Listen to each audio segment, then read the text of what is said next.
క్రెడాయి హైదరాబాద్ అతిపెద్ద property show మార్చి 8వ తేదీ నుంచి 10వ తేదీ వరకు గొప్ప అవకాశం వినియోగించుకోండి. Welcome to RTV. నేను మీ గయాజ్ని.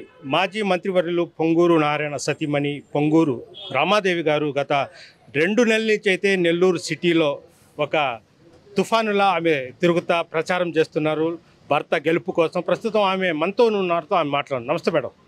ఎలా ఉంది మేడం ఈ టోటల్ మీద మీరు ఇంటింటికి తిరుగుతున్నారు, ఎలా ఉంది స్పందన? స్పందన ఒక మాటలో చెప్పాలంటే అనూహ్యం. వాళ్ళు చాలామంది అయితే మీరు 2-3 ఉదాహరణలు దీనికి నేను చెప్తాను. మీరు అసలు రానవసరం లేదమ్మా. వాళ్ళు చెప్తున్న ఒకటి, మేము ఆల్రెడీ డిసైడ్ అయిపోయాం. తెలుగుదేశం పార్టీ వస్తుందని డిసైడ్ అయ్యాము. మేము ఎవరికి వెయ్యాలి అనేది మేము ఆల్రెడీ డిసైడెడ్.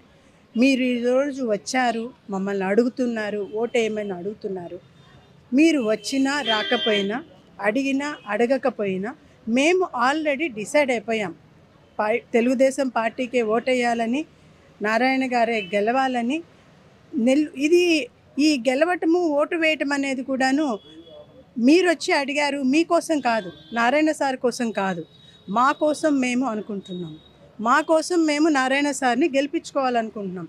ఎందుకనంటే 5 సంవత్సరాల క్రితం వరకు సారు ఉన్నప్పుడు, మినిస్టర్గా ఉన్నప్పుడు ఎటువంటి అభివృద్ధి జరిగింది అనేది మేము కళ్ళారా చూసాము. ఆ తర్వాత ఒక్క ఛాన్స్ అనే దాంతో ఏమో ఇంకా ఏమన్నా బెటర్గా జరగచ్చు అన్న ఉద్దేశంతో మోసపోయామనేది మాకు అర్థమైంది. కాబట్టి ఒకసారి పొరపాటు చేశాము, కానీ ఇంకైతే అటువంటి పొరపాటు చెయ్యము. ఖచ్చితంగా ఈసారి మనం మా సార్నే గెలిపించుకుంటాము. ఏదైతే అభివృద్ధి కళ్ళెదురుగా కనిపిస్తూ ఉన్నాయి, అప్పటి వరకు ఎంతవరకు రోడ్లు ఎలా ఎండ్ టు ఎండ్ రోడ్లు ఎలా జరిగాయి, డ్రైనేజీ వర్క్స్ ఎలా జరుగుతూ ఉన్నాయి, తర్వాత నెక్లెస్ రోడ్ ఎలా డెవలప్ అయింది, అదే రకంగా మనకి ప్రతి ఏరియా తీసుకుంటే శివాలయాలు కానివ్వండి, కోనేర్లు కానివ్వండి, లేకుండా ఉంటే పెన్నా రివర్ దగ్గర ఘాట్లు కానివ్వండి, ప్రతి ఒక్కటి ఏ రకమైన అభివృద్ధి పనులు అప్పుడు జరిగాయో, ప్రత్యేకించి ముస్లిం ఏరియాల్లో అయితే కనుక మొన్న మసూద్ నగర్ ఏరియాకి వెళ్తే వాళ్ళు ఏం చెప్పారంటే, అమ్మ మాకు బాగా గుర్తుంది, అప్పుడు ఒకసారి వరదలు వచ్చాయి. ఆ వరదలు వచ్చినప్పుడు సార్ ఇక్కడ 14 రోజులు ఉన్నారు. తిండి తినటం కూడాను కారులోనే కూర్చొని తిండి తినటము, అక్కడే ఉండటము, ఎక్కడికి కదలకుండా ఉండి మాకు అన్నీ నీరు లేకుండా చేశారు. అది ఆ రోజు జరిగింది. కానీ మళ్ళీ మొన్న రీసెంట్గా వర్షాలు వచ్చినప్పుడు సారు చేసిన ఆ పనికి దాని యొక్క రిఫ్లెక్షన్ మొన్న మేము చూసాం. ఆ రోజు మా ఇళ్ళలోకి ఒక చుక్క నీరు రాలేదు.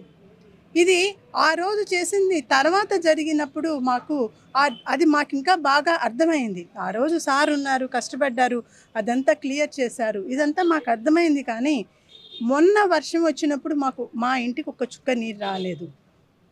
ఇదంతా మేము ఎట్లా మర్చిపోతామమ్మా అని చెప్పి వాళ్ళు ఒక్కొక్కళ్ళు వచ్చి మాకు షాదీ మంజిల్ కట్టించారు, ఇంత మంచి ఇది చేశారు. ఇంకొక మహిళ, తను ముస్లిం యువతి కానీ ఎడ్యుకేటెడ్, తను ఒక టీచర్, పిఎన్ఎం స్కూల్లో టీచర్. ఆమె చెప్తూ ఉన్నారనమాట, మాకు ముస్లిం యువతకి ఒక ప్రత్యేకంగా ఒక కాలేజీ పెట్టించి ఈ ఏరియాలో పిఎన్ఎం స్కూల్ని, సార్ ఆలోచన అది, ఇంతవరకు ఎప్పుడూ అలా జరగలేదు. దాంతో మా యువతులందరూ ముందుకు వచ్చి చదువుకోవటానికి చాలా అవకాశం కలిగిందమ్మా. సార్ యొక్క ఎడ్యుకేషన్ దీని మీద ఉండటం వలన, అటువంటివి చాలా ఫోకస్ చేయటం వలన మాకు చాలా అభివృద్ధి జరిగిందని ఆ లేడీ ఆ విధంగా ఎక్స్ప్రెస్ చేయటం జరిగింది. ఇదే విధంగా ఒక్కొక్క ఏరియాలో ఒక్కొక్క రకంగా. శివాలయం ఏరియాకి వెళ్ళాము. శివాలయం ఏరియాకి వెళ్తే అక్కడ ఈ కోనేరు అంతకుముందు ఎట్లుండేదో మాకు తెలుసు. ఆ కోనేరు ముందే ఉన్నామన్నమాట. ఇప్పుడు ఎట్లుంది తెలుసు.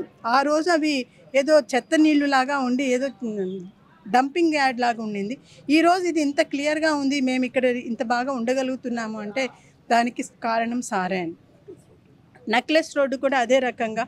తర్వాత రొట్టెల పండగ ఒకప్పుడు మురికి వాతావరణంలో జరుగుతూ ఉండేది. కాకపోతే పండగ అనేది లేకపోతే మొక్కు తీర్చుకోవటానికి అది అక్కడ ఆహ్లాదంగా ఉందా లేదా అనేది సెకండరీ విషయం అండి. అది నేను గట్టిగా నమ్మకం.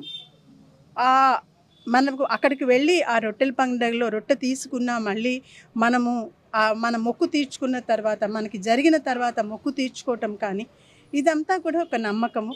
కాకపోతే ఇంకా అక్కడ సరైన వాతావరణం లేకపోయినప్పటికీ కూడాను నమ్మకంతో ప్రపంచవ్యాప్తంగా వస్తూ ఉండేవాళ్ళు అక్కడికి. అయితే దాన్ని నారాయణ గారు రాష్ట్ర పండగగా దాన్ని మార్పించారు. రొట్టెల పండగ అంతకుముందు జస్ట్ ఒక పండగలాగా ఉండేది. నెల్లూరు వాస్తవ్యులకి తెలుసు, నెల్లూరు నుంచి వివిధ ప్రాంతాల్లో స్థిరపడిన వాళ్ళకి తెలుసు. అట్లా కాకుండా రాష్ట్రీయ పండగగా దాన్ని గుర్తింపచేసి ఫెస్టివల్గా గుర్తింపచేసి స్టేట్ ఫెస్టివల్గా గుర్తింపచేసి ప్లస్ అక్కడ వాతావరణము చాలా దర్గాని అభివృద్ధి చేయించారు.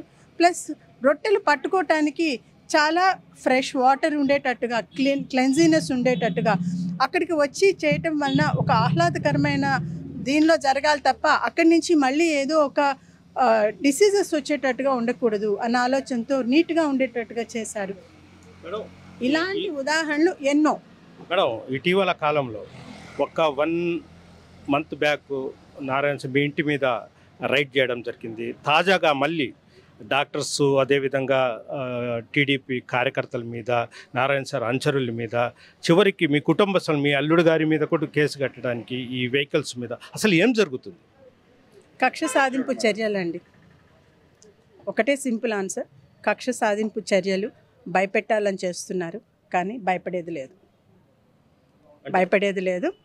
ఇవి కేవలం కక్ష సాధింపు చర్యలు. మేడం, అదేవిధంగా ఇప్పుడు మీరు టోటల్ తిరుగుతున్నారు, మీరు కానీ నారాయణ సార్ మొత్తం మీ ఫ్యామిలీ మొత్తం తిరుగుతున్నారు. అంటే